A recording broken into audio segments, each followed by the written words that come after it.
Welcome back, Knights of Trigaria. I want to introduce you to my top 5 list as far as mages are concerned in the game Brigandine, The Legend of Runersia. And as usual, stay triggered. Pew pew.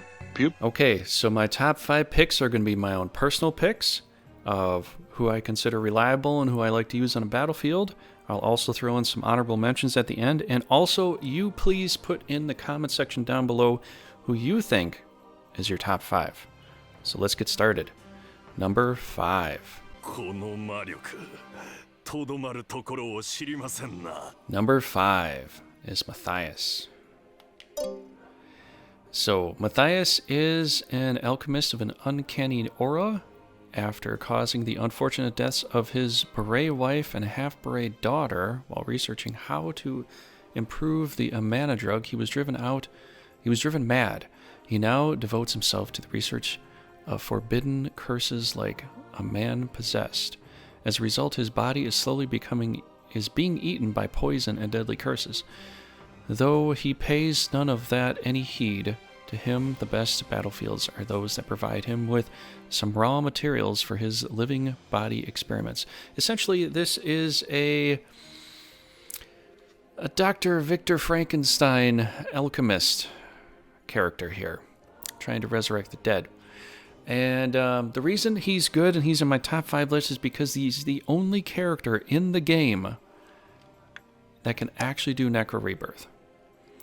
And so he comes as kind of a full-fledged mage. He's pretty good, but his sketchy background is still pretty sketch, but reliability-wise, you can do all kinds of stuff with this guy. So that's why he is number 5. My number 4 pick. A Knight of Norzaleo, as well as a researcher of textiles. Though born into an impoverished family, she has worked hard after discovering her abilities as a rune knight to climb the ranks, eventually being assigned to the Imperial Spinning Research Center.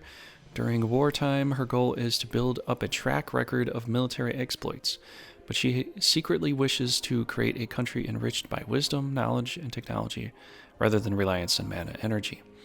This is Leonora, female, age 26, enchantress. Now, when I'm playing a game as Norzaleo, she comes in handy quite often, and she does a very good job of it. And she's got some decent stats too, to boot. So Leonora is my top 4 pick going forward. Let me know what you think down below. My top 3 pick for Brigandine LOR.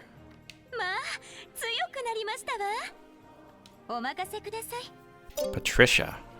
Patricia is a knight of the country Republic of Gomol. Background is this dainty lady descended from the Mole nobles. Her pedigree basically guarantees her a place on a council, but when she awakened to her mana powers, she chose the battlefield instead. She is said to possess the most beautiful voice in Gomol. There is even a story about her putting a rampaging dragon to sleep with her singing. At first glance, she seems elegant and ladylike, but her strong desire to protect her subjects as a noblewoman can drive her to behave unexpectedly.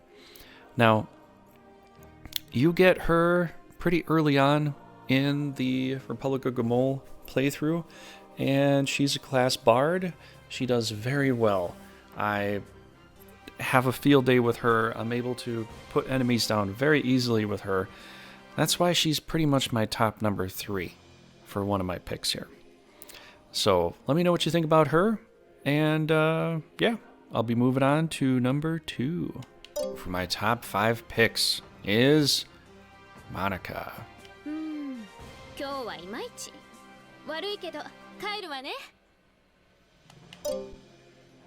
Monica is a female age 20 and class minstrel, a jovial musician who attracts people of all sorts. Her true identity is that of a member of the Secret Watchmen of Mana Celestia, who is constantly observing those around her. Formerly a spy sent by Morelva, a betrayal by her companion forced her to run to the Mana Spring, where she collapsed and was later saved by Holy Sovereign Romanov. Although bright and cheerful, she performs her duty with the Secret Watchmen with cold ruthlessness in order to express her loyalty towards the now deceased Holy Sovereign Romanov. Bit of a tongue twister for some of these statements here. But she is my top number 2 pick because she is just so awesome on a battlefield. She is also a minstrel like Patricia. I am just covering the mage class. I'm not covering cross classes right now, just for the basic setups if you want to play the game. I do feel that Monica is a very highly ranked knight. She's a very valuable knight, especially if you're playing the Mana Celestia Theocracy country. And she does so well for them that she's either my number 1 knight for the first team or my secondary team. I usually run it like that. She does a fantastic job on the battlefield, and I feel that she's extremely reliable going forward playing the game. So, that being said, let me know what you think down below, and I'll move on to number 1. Who could be number 1, I wonder? Number 1 for Brigandine, the Legend of Runersia. Who could it be? Exactly. Sophie is from the country of Morelva. She is really awesome to play as when you play the game. She's gender female, age 18, class enchantress. Her background is the sheltered daughter of an upstart sea merchant who awakened to unusual magical talent during childhood. Her education-minded parents sent her to the Morelva Academy to study magic. But after graduation, she had to face reality in Morelva, where unscrupulous individuals would constantly steal her credit. Her parents sent Sophie into the battlefield, hoping it was where she could fully utilize her strengths and gain enough wisdom to survive. How will she grow in this environment? She is, I think, hands down, one of the best mages ever. Now, there's a lot of mages out there. There's a few that I'm also going to cover here in honorable mention, but I think she is hands down the best one. She has some pretty good stats, but when it comes to actually playing a game with Morelva, which Morelva kind of feels a bit akin to the Escalio country from the previous game, her being on a battlefield brings a bit of refreshment to the fact that, like the previous game, you had a lot of like heavy-handed tanks and fighters and things like that, and just a couple mages. The same thing goes here.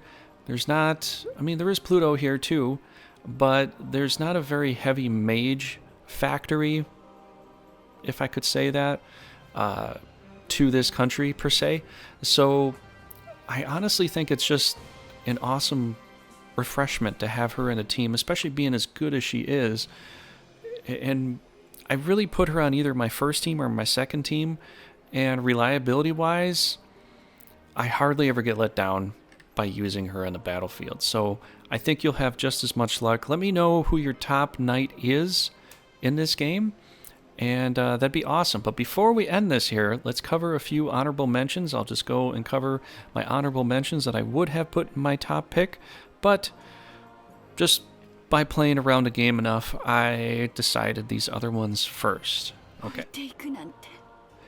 If you want to know who a Anemone is like, it's like the knight that was in the previous game that was a spirit who could summon dragons.